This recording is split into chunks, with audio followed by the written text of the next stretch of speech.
It is the 10th of September 2016. We're coming to you live and direct from Urban Television. It's on this day that we have the celebrity edition where we tap into lives of people who have fundamentally changed us and they have inspired other people. Tonight on the desk I have Lydia Jazmine. She is one of the new on the block kind of girls, rocking the airwaves and overtaking all televisions around and newspapers. I'm honored to have Jazmine on the site. It's my How pleasure. Are you? I'm very good. How have you been? Are you? So good.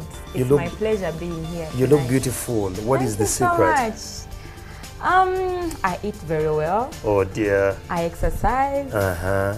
I take good care of myself. Yeah, you take good care, like good care. Yes, All right. drink water. You ready for this? Very ready for this. Have you ever dreamt of being a news anchor or something? No, but I've ever dreamt of presenting on TV. So you're living your dream. So I guess it's fine. There she is. You ready?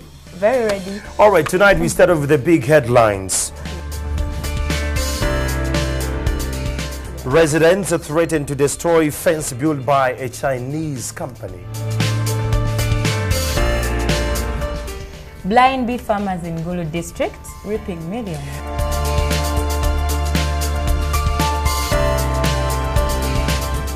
And the Chinese ambassador Zhao Yali to leave Uganda.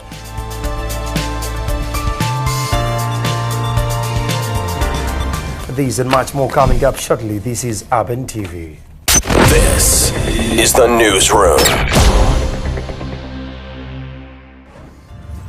Hello again, welcome to Urban Television. I'm Andrew Chamagero.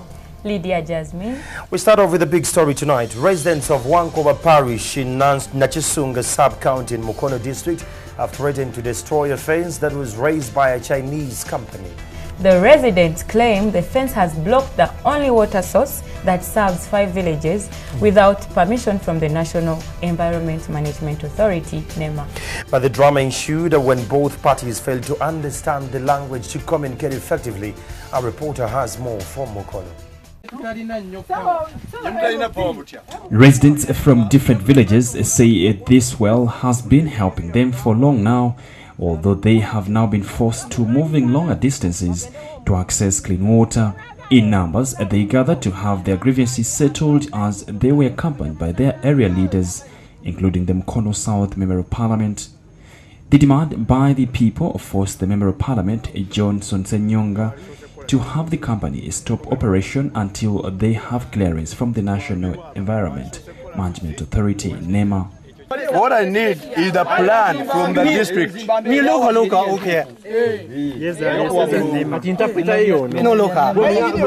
Where is the approved plan for this fence from Mukono District Council? That's the one I want. They note that their families now use dirty water, which puts their lives at risk of contracting waterborne diseases. Touring the plant, the company engineers were tasked to display their work plan, which surprisingly they did not have. Interestingly, the Chinese representative failed to speak English, which left the residents confused as he explained in Chinese. People have water. We didn't know. Come this.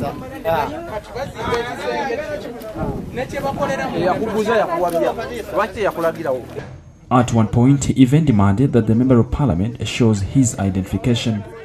Here, the Member of Parliament felt offended as he wondered how the company came into his area without any authorization. When the people come now, have water. We this. But now, this water. No have. So you find this there. Just you look at. For now, the construction works have been put on hold as the Chinese company awaits a formal communication from NEMA.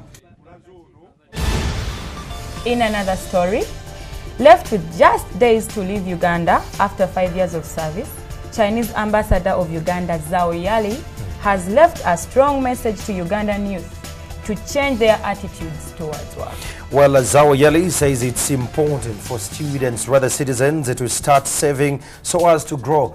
He was speaking to the New Vision chief editor Barbara Kaija at the embassy. We have more to this story.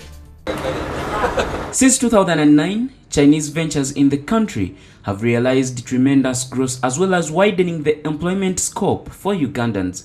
The employment numbers have so far hit 2,185 Ugandans directly employed in the different sectors, with the initiation of over 80 companies. Zahoyali also commended Uganda government and people of Uganda for providing a peaceful environment for Chinese companies. Zahoyali said the country is yet to witness more investments from the Chinese investors, since marketing Uganda will be one of his core roles. I will encourage the Chinese investors to come to explore the opportunities. If it is possible to make a factory here, selling products for the beginning domestic product market, and then when you have a bigger capacity, you can export to neighboring countries. He, however, challenged Ugandans to develop strategies that could help the country meet the set targets of development. President, His Excellency, has mentioned many times to encourage, to convince your people to learn a little bit, let's say, the positive side, positive culture of the Asian people, let's say, money saving. On the question of why the Chinese investors are engaged in the petty trade, which would have been done by Ugandans, Zahoyali had no kind words. I keep saying to the Chinese business community, all the Chinese, you are working, staying here, living here, you should respect the law. Be sure, if you do something breach the law or against the law, nobody can, there should be punishment. Nobody can help you. The other concern was on the rapid growth population of Uganda, which he thought government needs to tame it if it's to achieve the middle income status by 2020. Zahoyali, who officially came to Uganda as the Chinese ambassador to Uganda, has been quite instrumental in development projects for the country. He was also engaged in different local activities, as one of his principles was to make Uganda a better place to be. In another story, Hima Cement has signed a 5-year deal with the Chinese company Zhao Dongsong Energy Group Uganda Limited to boost the production of phosphate in the country. The project, located in Sukulu in eastern Uganda, Toro, has currently invested USD 620 million and employing 1,200 Ugandans. We have a report for you.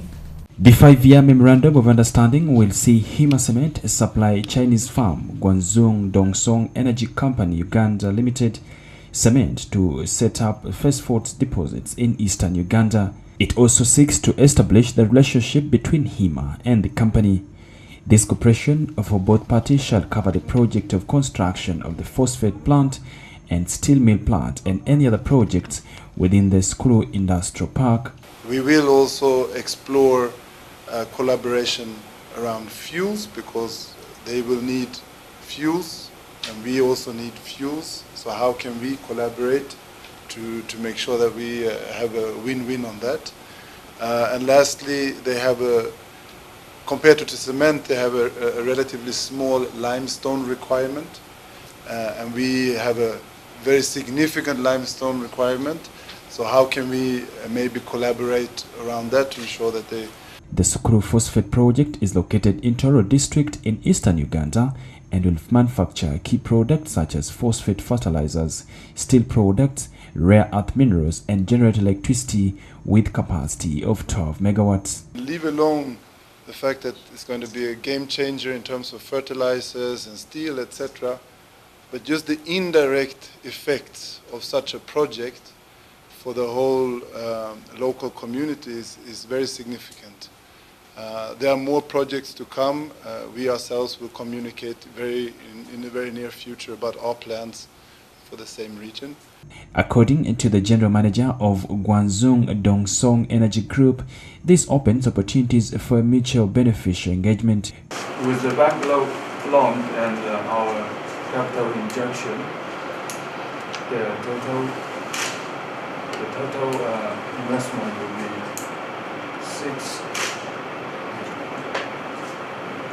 600 to 20 millions.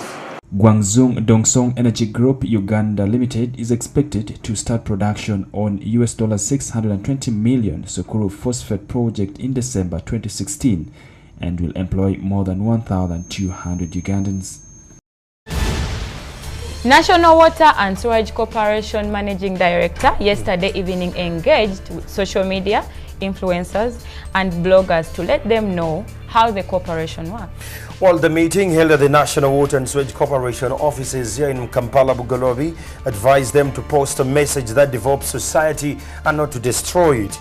Talking to some of the media addicts who attended the meeting, he welcomed the ideas, saying that they didn't know what they were writing about.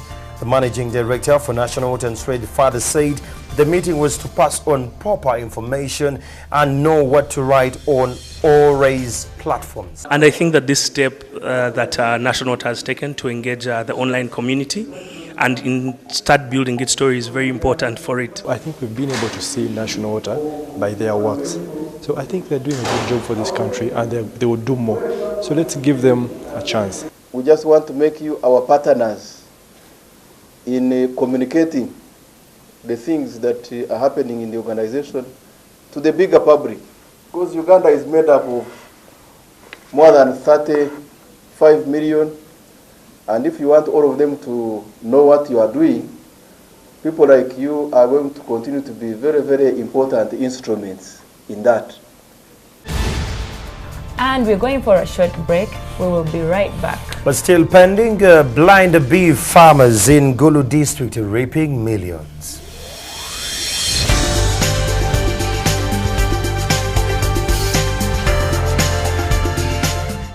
This is the newsroom.